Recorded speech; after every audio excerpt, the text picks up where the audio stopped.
নমস্কাৰ ছাত্ৰ ছাত্ৰীসকল আজিৰ প্ৰথম সামগ্ৰিক মান নিৰূপণ 2025 বৰ্ষৰ পঞ্চম শ্ৰেণীৰ সকলো বিষয়ৰ প্ৰশ্ন পেপাৰসমূহ লৈ আহিছোঁ গতিকে তোমালোকে মনোযোগেৰে চাবা প্ৰথম মই ভাষা 1 তাৰপিছত ভাষা 2 লগতে মেথছৰ পৰিৱেশৰ সকলো কুৱেশ্যন পেপাৰ মই দিছোঁ এই ভিডিঅ'টোত গতিকে প্ৰথমৰ পৰা শেষলৈকে চাবা সময় 3 ঘণ্টা মন নম্বৰ ৰাখক ইয়াত তোমালোকৰ 1 নম্বৰ অসমৰ ৰূপহী কবিতাটো নাইবা ফুলকোঁৱৰ গীত পদ্ধতিৰ প্ৰথম আধাৰি মুখস্থ লিখিব লাগিব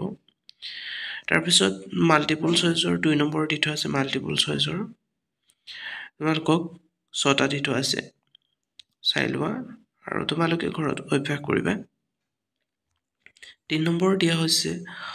শব্দাৰ্থ লিখা শব্দৰ অৰ্থ লিখিব দিয়া হৈছে শব্দকেইটা হৈছে শৈলী ঈৰ্ষাপৰায়ণ মঞ্জুৰ নিষ্ঠা 4 নম্বৰ তেনেকৈ যুক্তাক্ষৰ ভাঙি শব্দ গঠন কৰিব লাগিব 3টা দি থোৱা আছে আৰু এটাত 2 নম্বৰকৈ লাভ কৰিবা যুক্তাক্ষৰটো ভাঙিব লাগিব আৰু ভাঙি পানি এটাকৈ শব্দ গঠন কৰিব লাগিব 5 নম্বৰটো তোমালোকক অৰ্থ লিখিব দিছে 3টা শব্দ যিকোনো 3টা কৰিলে হ'ল 6 নম্বৰ এটা শব্দত প্ৰকাশ কৰা 7 নম্বৰ দিয়া আছে বাক্য ৰচনা কৰা বাক্য ৰচনা কৰিব দিছে 8 নম্বৰ গ্ৰামাৰ আহিছে তোমালোকক ব্যাকৰণৰ পৰা দিছে তোমালোকক নিৰ্দিষ্টতাবাচক প্ৰত্যয় বুলিলে কি বুজা যায় অতীতকাল কাক বোলা হয় তাৰপিছত কোনে কাক কি প্ৰসংগ কৰিছিল ইয়াত 2টা দি থৈছে তাৰে যিকোনো এটা তোমালোকে কৰিলে হ'ল 11 নম্বৰ কিছুমান প্ৰশ্ন দিছে 5টা আৰু সেই প্ৰশ্নৰ উত্তৰসমূহ তোমালোকক কৰিব লাগিব প্ৰশ্নকেইটা ভালদৰে চাই লোৱা 12 নম্বৰ হৈছে বাক্যকেইটাৰ প্ৰশ্নবোধক বাক্য লৈ নিব লাগে বিদ্যালয়ত শৰীৰ উপস্থিতি নিয়মীয়া ইয়াক প্ৰশ্ন সুধিলে কেনেদৰে লিখিবা তেনেদৰে লিখিব লাগিব আৰু 13 নম্বৰ হৈছে যিকোনো এটিৰ ওপৰত 3 শাৰী বাক্য লিখিব লাগে প্ৰাতঃসভা শিক্ষক দিৱস নাইবা ভূপেন হাজৰিকা ডক্টৰ ভূপেন হাজৰিকা 14 নম্বৰ তোমালোকক এটা দফা দিছে আৰু সেই দফাটো পঢ়ি তলৰ প্ৰশ্নসমূহৰ উত্তৰ কৰিব লাগিব দফাটো তোমালোকে ভালদৰে স্ক্ৰীনশ্বট মাৰি লোৱা নহ'লে বা পঢ়ি লৈ তলৰ প্ৰশ্নসমূহৰ উত্তৰ কৰিব লাগিব কৃষ্ণকান্ত সন্দিকৈৰ জন্ম কেতিয়া হৈছিল গতিকে এই ব্ৰেকআপটোত যদি তোমালোকে ভালদৰে পঢ়া তেতিয়া ইয়াৰ উত্তৰটো পাৰিবা 5টা দি থোৱা আছে 5টা এই ব্ৰেকআপৰ পৰাই প্ৰশ্ন কাটিছে গতিকে ব্ৰেকআপৰ পৰা প্ৰশ্ন উত্তৰসমূহ কৰিবৰ কাৰণে এই প্ৰশ্নখন প্ৰথমে তোমালোকে স্ক্ৰীনশ্বট মাৰি লোৱা নহ'লে পঢ়ি লোৱা তেতিয়া নিশ্চয় তলৰ প্ৰশ্নসমূহৰ উত্তৰ কৰিব পাৰিবা 15 নম্বৰ শ্ৰুতলিপি শিক্ষকে নিজে নিৰ্বাচন কৰি দিব আৰু 16 নম্বৰ হৈছে প্ৰসাদ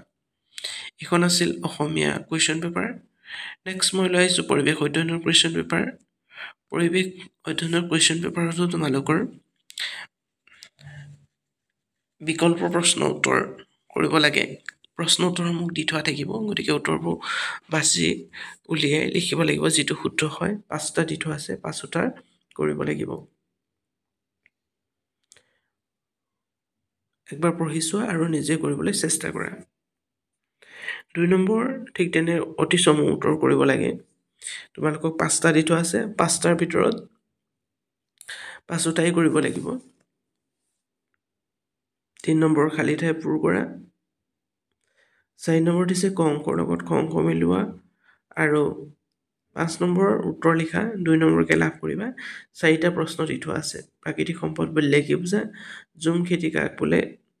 গৰমৰ দিনত কিয় বগা বা পাতল কাপোৰ পিন্ধিব লাগে আদিম মানুহে কিয় দল বান্ধি ফুৰিছিলে আৰু 6 নম্বৰ দিছে শুদ্ধ নে অশুদ্ধ লিখিব লাগে 3টা দি থোৱা আছে শুদ্ধ হ'লে শুদ্ধ আৰু অশুদ্ধ হ'লে অশুদ্ধ পাৰ্থক্য লিখিব দিছে 7 নম্বৰ গাঁও আৰু চহৰ খৰাং আৰু বানপানী তৃণভোজী আৰু মাংসভোজী প্ৰাণী আৰু 8 নম্বৰ দিয়া হৈছে কাৰণ দৰ্শোৱা মাটিত পৰি থকা মৃত জীৱবোৰ কিয় গেলি পচি যায় পুখুৰী এটা পৰিস্থিতি তন্ত্ৰ এইবোৰ কাৰণ দেখাব দিছে 2টা দি থোৱা আছে যিকোনো 2টাই কৰিব লাগিব এটাত তোমালোকৰ 3 নম্বৰকৈ আছে 9 নম্বৰ দিয়া আছে কি কামত বতৰৰ আগজাননী সহায় কৰে আমি কি কাম কৰাৰ আগত যদি আমি বতৰৰ আগজাননীটো জানি লওঁ তেতিয়া আমাৰ কামত সহায় কৰে লিখিব লাগিব আৰু 10 নম্বৰ দিয়া আছে আদিম কালৰ মানুহে কি কামৰ বাবে শিলৰ সঁজুলি ব্যৱহাৰ কৰিছিল 11 নম্বৰ চমু টোকা লিখিব দিছে যিকোনো দুটা লিখিব দিছে কি দিছে পুতলা নাচ সালোক সংশ্লেষণ আৰু ভূমিকম্পৰ এই তিনিটাৰ ভিতৰত যিকোনো দুটা তোমালোকে কৰিলেই হ'ল এতিয়া 12 নম্বৰ হ'ব লাগিছিলে 13 নম্বৰ আহিছে প্ৰাকৃতিকভাৱে হোৱা তিনিটা দুৰ্যোগৰ নাম লিখা চাৰিবিধ ডিঙিত পিন্ধা অসমীয়া গ্ৰহণৰ নাম নৱীকৰণ আৰু অনৱীকৰণখন সম্পদ বুলিলে কি বুজা সুষম আহাৰ বুলিলে কি বুজা সুষম আহাৰৰ কিয় প্ৰয়োজন অসমৰ বনাঞ্চলত থকা চাৰিবিধ প্ৰাণীৰ নাম অসমৰ ৰাষ্ট্ৰীয় উদ্যান কেইখনৰ নাম কি লিখা অসমত থকা দুটা মন্দিৰ দুটা দৌল আৰু দুখন সত্ৰৰ নাম লিখা বনজুই সৃষ্টি কেনেকৈ হয় ভূমিস্খলন হোৱাৰ কাৰণ লিখা এইখনে আছিল পৰিৱেশৰ কুৱেশ্যন পেপাৰ ইয়াত আছে গণিতৰ কুৱেশ্যন পেপাৰ পঞ্চম শ্ৰেণীৰ যেনেকৈ আমি প্ৰথম অসমীয়া আৰু পৰিৱেশৰ মাল্টিপল চইচৰ অৰ্থাৎ বহু বিকল্পৰ আছিলে শুদ্ধ বিকল্পটো যেনেকৈ বাছি উলিয়াই লিখিব লাগে তেনেদৰে গণিততো তোমালোকক বহু বিকল্প দি থোৱা আছে 10টা গতিকে উত্তৰবোৰ দি থোৱা আছে সেই উত্তৰবোৰ চাই যিটো শুদ্ধ হয় সেইটো লিখিব লাগে চাই লোৱা তোমালোকে কুৱেশ্যনখন নহ'লে স্ক্ৰীনশ্বট মাৰি ল'ব পাৰা 10টা দি থোৱা আছে 2 নম্বৰটো দিয়া হৈছে তলৰ সংখ্যাকেইটা আখৰেৰে লিখা নিশ্চয় তোমালোকৰ আখৰেৰে লিখা আহিবই এইখন মই কুৱেশ্যন পেপাৰ সংগ্ৰহ কৰা যদিও তোমালোকৰ আখৰেৰে লিখা আহিব সৰুৰ পৰা ডাঙৰলৈ সজাবলৈ আহিব আৰু তুলনা কৰা উপযুক্ত চিন ডাঙৰ সৰু আৰু সমান চিন ব্যৱহাৰ কৰিব আহিব লগতে 5 নম্বৰ হৈছে কাক বোলে লিখিব লাগে যিকোনো দুটা কোণ শীৰ্ষবিন্দু কাষ এইকেইটা কাক কয় যিকোনো দুটা লিখিলেই হ'ল তলত দুটা চিত্ৰ দিছে আৰু সেই চিত্ৰ দুটাৰ তল কাষ আৰু চুক কেইটা আছে লিখিব লাগে তোমালোকক কোণ আঁকিবলৈ দিয়া হৈছে এটা সমকোণ এটা সূক্ষ্ম কোণ আঁকিব দিয়া হৈছে 4 নম্বৰ খালী ঠাই পূৰ কৰা 9 নম্বৰ হৈছে এইটো 8 নম্বৰ আছিলে 9 নম্বৰ হৈছে চিত্ৰসমূহৰ কালি নিৰ্ণয় কৰিব লাগে তোমালোকক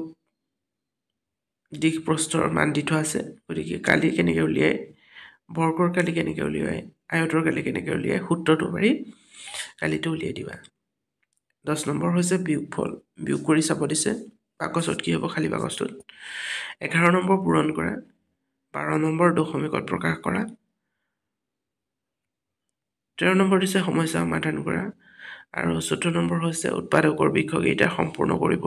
দিয়া হৈছে উৎপাদক বৃক্ষ তোমালোকৰ আহিবই খালী ঠাই পূৰ কৰা 16 নম্বৰ সমাধান কৰিব দিছে আৰু 17 নম্বৰ দিছে তোমালোকৰ এটা ঘড়ীৰ কাঁটা ডালত থকা কি কোণে সৃষ্টি কৰিছে কি কোণ সৃষ্টি কৰিছে ঘড়ীটোৱে কাঁটা কেইডালে আৰু সেই কোণটোৰ নাম কি লগতে সময়টো লিখিব লাগিব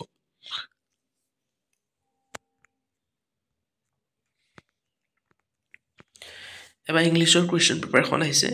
ইংলিছতো তেনেদৰে তোমালোকক 4টা মাল্টিপল চইচ দি থোৱা আছে শুদ্ধ বিকল্পটো তোমালোকে লিখিব লাগিব 2 নম্বৰ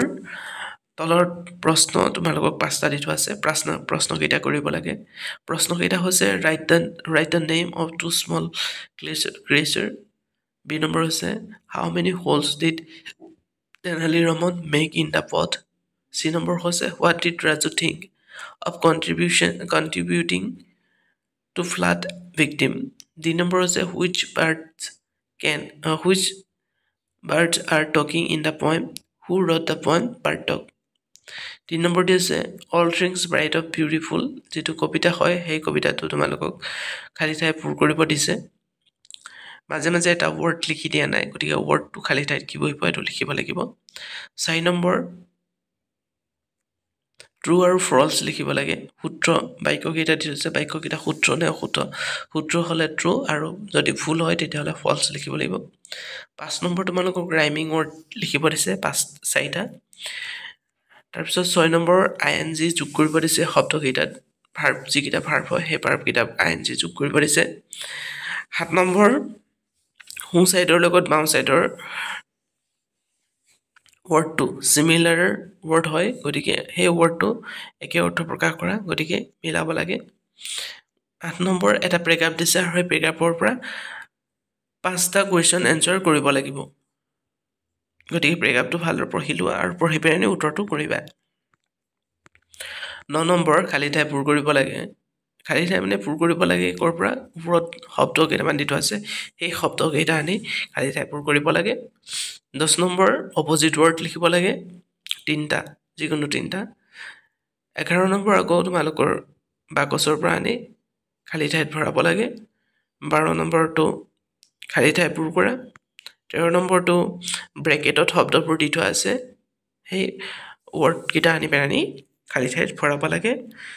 14 নম্বৰ তোমালোকৰ স্কুলৰ ওপৰত 5টা বাক্য লিখিব লাগে, 5 নম্বৰ লাভ কৰিবা। আৰু 15 নম্বৰটো হৈছে মানে কুৱেশ্যন বনাব লাগে আৰু কেপিটেল লেটাৰ ক'ত পঢ়াব লাগিব সেইটো বনাব লাগিব। 16 নম্বৰ হৈছে কাৰেক্ট অপশ্যন, যিটো শুদ্ধ হয় সেই শুদ্ধটোত লিখিব লাগে। আৰু 17 নম্বৰ তোমালোকক ৰিডিং দিয়া আছে। এইখনে আছিল ইংৰাজীৰ কুৱেশ্যন পেপাৰ। এবাৰ আহিছোঁ কলা শিক্ষাৰ কুৱেশ্যন পেপাৰ। তোমালোকক কলা শিক্ষাত দিছে ভাল লগা এটা ৰাভা সংগীত, পদুম ফুল বা ডাঙৰ কৰি আঁকিব লাগে, ৰামধেনু ওলোৱা এটা প্ৰাকৃতিক পৰিৱেশ, এডাল মমবাতিৰ ছবি, এটা নাঙলৰ ছবি, এখন চিলা, এটা ঘৰৰ 7 আখৰ লিখিব দিছে 4 হেৰিকৈ, বিপদত ধৈৰ্য ধৰা, অনেষ্টি ইজ দ্য বেষ্ট পলিচি। আৰু 9 নম্বৰ হৈছে উত্তৰ লিখিব দিছে অসমৰ 2জন মহাপুৰুষৰ নাম,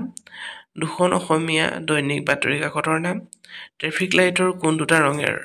ৰ'বলৈ আৰু যাবলৈ কয়। এনেদৰে তোমালোকক 5টা কুৱেশ্যন দি থোৱা আছে আৰু 10 নম্বৰ দিয়া আছে হাতৰ কাম। ঝাৰু বা এটা কাগজৰ এটা টুপি, আৰু 2 নম্বৰ দিছে এখন বিচনী সাজা নাইবা মাটিৰে এটা ৰঙালাও সাজা।